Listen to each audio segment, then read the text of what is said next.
And look at the US economy.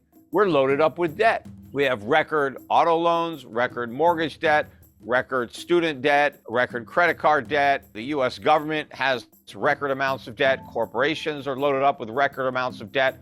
Why do we all have so much debt? Well, because interest rates were too low. And so we had a lot of borrowing that would not have taken place if the cost of money was higher. The flip side, the savings rate is near an all-time record low. Most Americans don't have enough savings just to cover, a few $100 emergency expense that comes up. How did America go from a nation of savers to a nation of profligate spenders? Well, low interest rates. Peter Schiff said that the U.S. economy is loaded up with debt higher than ever. Cheap interest rates in the 2020 era have encouraged many companies to take out massive loans that caught themselves up when the party is over and the Federal Reserve finally raises it. Most Americans will get wiped out because they have a ton of credit card debts, auto loans, mortgage loans, etc. They don't even have $400 to cover emergency expenses if something bad happens, let alone have a saving for a rainy day or for the future of their kids. Peter Schiff warned us that the low interest rates party will be very painful once it ends. Stocks like Tesla went up to the roof, and sure anyone remembers that in April 2021, Bitcoin went to $60,000. A bunch of my friends bought it and lost their savings. Now the cheap rates era is over. The Fed has raised the interest rates fastest in history, from 0 in March 2022 to 5.25% in September this year. Massive layoffs are coming, unemployment will go up, and therefore the economy will slow down or maybe go into recession. So, what should you do to protect yourself? Let's hear from Peter Schiff. So had we had a market-based rate, we would have a lot more savings, a lot more economic growth and capital investment. We wouldn't be loaded up with debt, and we wouldn't have had all of these asset bubbles. That's another consequence of keeping interest rates too low. Assets are mispriced. So you get, tech stocks in the stratosphere, or, cryptocurrencies, or all kinds of crazy things happen in an environment where interest rates are too low. I mean, we saw that with the housing bubble. That wasn't an accident that bubble was inflated. The Fed lowered rates to 1%. That was an unnaturally low rate of interest, and a lot of people took advantage of that cheap money and they bought houses.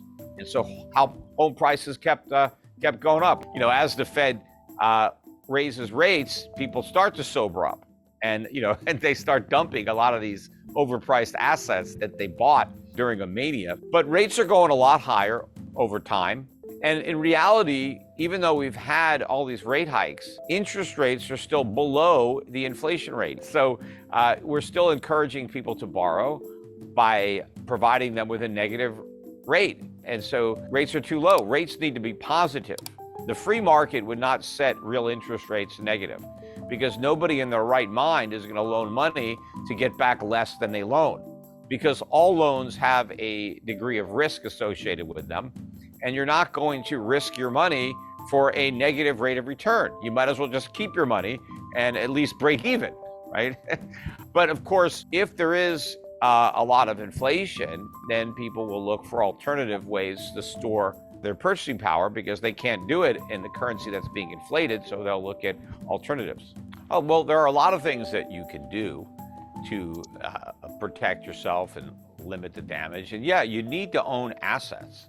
When you have a lot of inflation, you don't want to own debt instruments, because inflation is going to erode away the value. But you also don't want to own highly speculative companies that were bid up in price because of the 0% rate environment. So certain types of assets won't do well during inflation, and those were the ones that were already inflated. The prices were pumped up by the cheap money, and so they became very overpriced.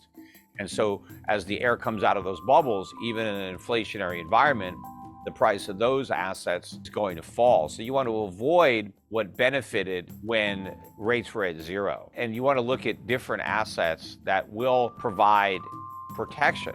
Because one of the things that inflation does, other than act as a tax for the government, because that's how the government generates the income it needs to pay for its spending. We just had that $1.7 trillion spending bill. Nobody's taxes are getting raised to cover those costs. So everyone's going to pay the cost through higher prices. But also, when you have inflation, you transfer wealth from creditors to debtors, because the people who loaned money, when they get paid back, they're not getting paid back the same value that they loaned.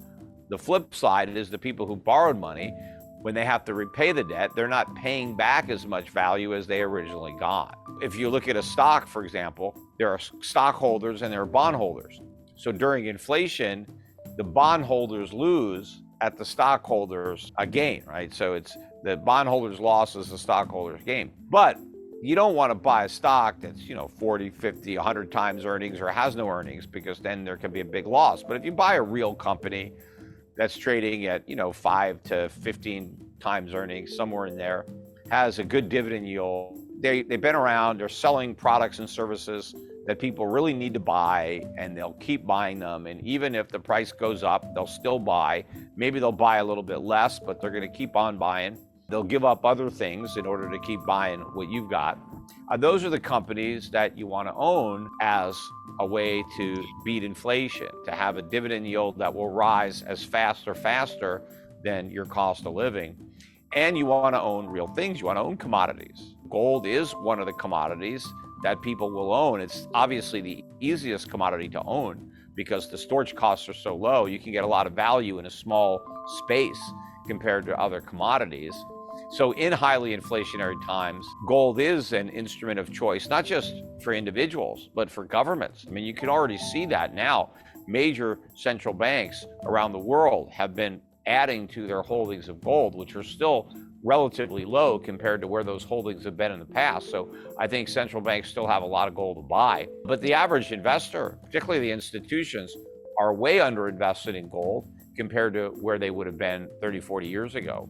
So there's a lot of room for gold to be purchased by investors, and there's not a lot of gold. So if more companies, more investors, more governments are going to want to gain or increase their exposure to gold, it's only going to be because the price goes way up. It can't happen without prices going up, because there's just not enough gold there to buy at the current price. So the price has to rise. Peter Schiff has said that two things that you can do to protect yourself are to buy value stocks and commodities, especially gold. Because the central banks around the world are massively buying it. But why you should buy it? A lot of people who hate gold say things like, gold is just a useless shiny rock because it doesn't give you any dividends and you need a place to store it. But Peter Schiff has a good logical reason for why you should buy gold. Here's why. I think that's because they recognize that we are in a inflationary environment worldwide. All the major economies, not just the United States, but the European Union, the UK, Japan, everybody has kept interest rates too low. Every government rather has run up debt, not to the degree that our government has, but they've still run it up. And there's no political courage anywhere to level with voters and deliver the bad news that, hey, we've overpromised and we've either got to cut your benefits or raise your taxes. Nobody wants to fess up. Nobody wants to default on their debt, because obviously, you don't look too good when you default. That's pretty embarrassing to have to admit that you can't pay your bills. And so everybody's going to inflate. Everyone's going to print money. And so the value of currencies is going to fall. Inflation is going to increase worldwide and persist. And I think central banks know that the dollar's days are numbered. The dollar acts as the primary reserve. If you want to know, hey, why does a particular currency have value? So, hey, why does the New Zealand dollar have value? Well, it's backed up by our reserves. What are your reserves? Well, they're US dollars. All right, well, what if the US dollar doesn't have any value? Well, then you've got nothing. You're backed by nothing. But I think these central banks recognize, okay, if there's going to be a dollar crisis, a loss of confidence in the dollar, then this could be a crisis in the monetary system. So what do? How are we going to back up our currency? How are we going to convince people that there's real value here? Well, let's back it up with gold. Let's have gold reserves, because that's real.